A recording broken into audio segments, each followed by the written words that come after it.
Então, pessoal, vamos conversar aqui um pouco sobre as interações ecológicas que ocorrem entre os anfíbios e as bromélias. As bromélias, elas têm como característica o acúmulo de água dentro do seu tanque e acaba produzindo um microambiente. Muitas espécies de animais, elas acabam se associando a essas plantas, e dentre essas espécies nós temos os anfíbios anuros, que são, no caso, os anfíbios que não possuem cauda, no caso sapos, rãs, pererecas, entre outros.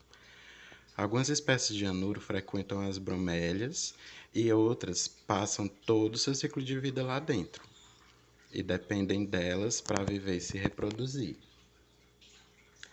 Sobre os anuros, nós vamos abordar aqui três espécies principalmente. A perereca verde, que tem o nome científico Boana albumarginata. Temos a pererequinha das bromélias, que tem o nome científico Phyllodytes magnus. E temos uma terceira espécie, que é a espécie Perdão, a língua embolou. Aparasphenodon brunoi. Essa espécie ela tem como peculiaridade a cabeça achatada. Quando ela está dentro do cálice central da bromélia, ela acaba fazendo um lacre, né? É chamado fragmose isso, na zoologia, onde o animal ele se esconde dentro de um refúgio e ele utiliza o próprio corpo como um lacre para que os predadores não tenham acesso à toca onde ele se refugiou.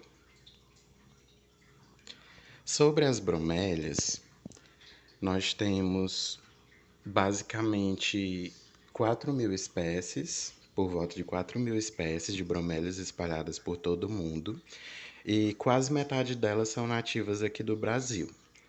As bromélias, elas têm divisões de acordo com o substrato onde elas são cultivadas, né, onde elas vivem.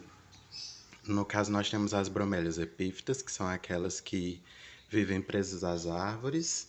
Temos as rupícolas, que são as que ficam presas em rochas. E temos também as bromélias terrestres, como, por exemplo, o abacaxi. Existe uma grande diversidade de espécies, tamanhos, formatos, cores diferentes. E existem bromélias de grande porte que conseguem acumular dentro do seu tanque até 30 litros de água. Sobre as interações dos anfíbios com as bromélias, elas são caracterizadas principalmente pela quantidade de tempo em que esse animal interage com a planta durante sua vida. No caso dos anfíbios que apenas frequentam a bromélia durante algum tempo, como por exemplo durante o período reprodutivo, são chamados de espécies bromelícolas. Já as espécies que passam todo o seu ciclo de vida dentro da planta, elas são as espécies bromelígenas. No caso, isso vai depender basicamente da proximidade da planta com o meio aquático. Aqui nessa imagem você vê que as bromélias elas estão na margem de um pequeno riacho. Então, durante o período de estiagem, as espécies acabam se refugiando dentro das plantas, mas no período chuvoso elas voltam para o meio aquático externo. E já em bromélias que vivem no topo de árvores, por exemplo, de até 20 metros de altura, as espécies tendem a viver todo o seu ciclo de vida dentro do tanque central da bromélia. Existem também interações entre os anfíbios e outros animais. Aqui você observa que existem micro-organismos dentro do tanque central da bromélia. Eles acabam aderindo à pele do anfíbio e quando ele migra para uma outra planta, eles acabam se desprendendo. Então, eles acabam pegando carona nas costas do sapo, da perereca ou da rã, para que possam ir habitar uma outra planta. Existem também interações da planta com outros animais, como por exemplo aqui o beija-flor, que está polinizando as flores de uma macambira.